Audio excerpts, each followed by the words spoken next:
Magandang umaga po sa ating lahat. Siguro siyempre ngayon pong linggong ito, nagkaroon lang po ng isang trial day nung pong Lunes dahil nag-cancel po yung dalawang mga araw dahil po sa lakas po ng pag-ulan.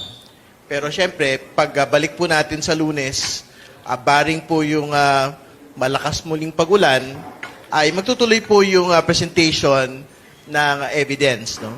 Ng prosecution, yung pong pagsalang kay Ms. Acosta. Hindi pa ho tapos yung direct examination kay Ms. Acosta.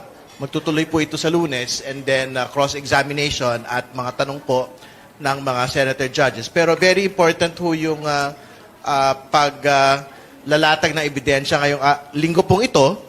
Kasi ngayong linggo pong ito, itinuro ni Gina Acosta, si Vice President Sara Duterte, na nag-utos sa paglilipat ng 125 million in confidential funds mula kay Ms. Acosta papunta po kay Colonel La Chica.